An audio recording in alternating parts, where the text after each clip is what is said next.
افتاد. این همه زحمت بکش، افتاد. خیلی راحت افتاد. اصلا حساب ندارم، اصلا با من حرف نزنید کلن. سلام بچه ها، امیدوارم همگی خوب باشید.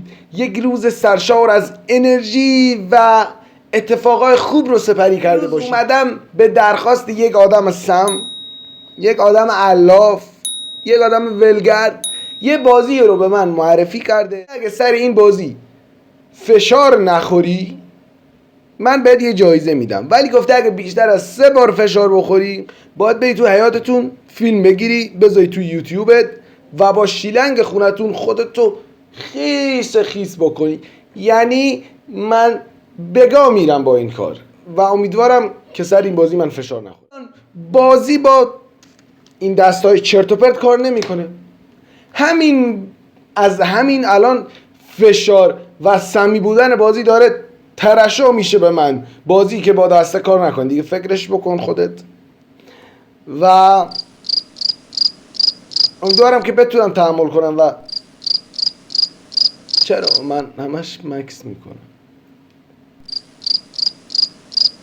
بازی چیه؟ یه مردی به اسم این آقای بیشور ولی بدن خوبی داره.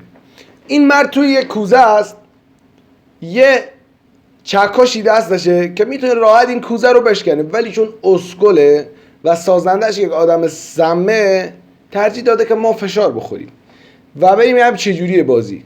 خب اینطوری یعنی چی؟ خب آها با چرا میای عقب؟ به همین زودی اول کار من یه بار فشار خوردم. بعد میام دوباره شکار میکنیم. خب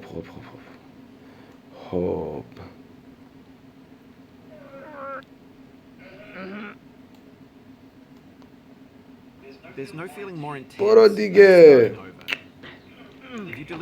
بازی مزخرفیه این. آها خیلی منطقیه بازی. تمام قوانین فیزیک رو داره این بازی زیر سوال میبره.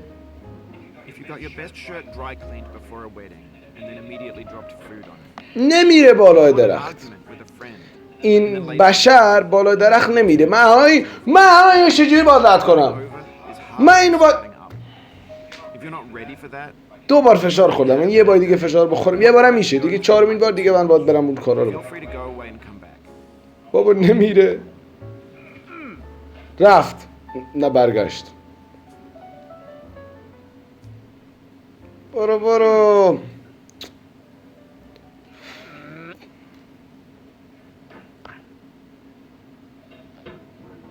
با من چجوری ببرم بالا؟ نمیره رو اصابه من. اوه اوکیه. کاملا بازی منطقیه. من ریدم تو منطق سازندت.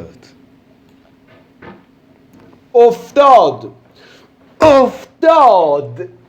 این همه زحمت بکش، افتاد. خیلی راحت افتاد. من 3 بار فشار خوردم. اصلا حساب ندارم، اصلا با من حرف نزنید کلن. ریدم دهنت با این بازی که به معرفی کردی. من بگیرمت بیرون خب پارت میکنم. بابا نمیره بالا این درخت. چرا نمیفهمی؟ نمیره. خب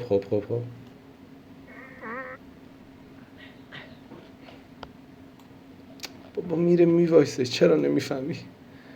چرا فهمش رو نداری ای انسان؟ برو نزدیک بود بره.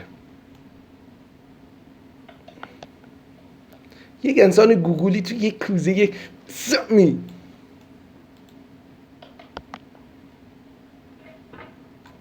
نمیره خدا نمیره. اصلا من رو خراب نکن.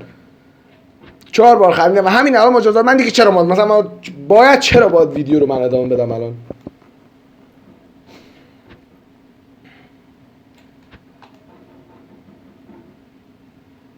برو برو برو برو.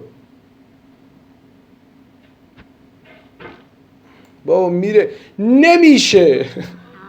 5 بار نمیشه. من دیگه بازی انصراف میدم و باید مجازات فیلمی که میگیرم از مجازاتم میذارم تو همین چنل، میذارم قطعا میذارم، یا فردا یا امروز. و دیگه من احساس میکنم امیدی به زندگی دیگه ندارم، خیلی فشار خوردم سر این بازی، سلولهای خاکستری مغزم دیگه جواب نمیده و امیدوارم شما یه وقتی احمق نشید و این بازی رو نصب کنید. این بازی رو نصب نکنید. این بازی رو نصب نکنید. خدا نگهدار.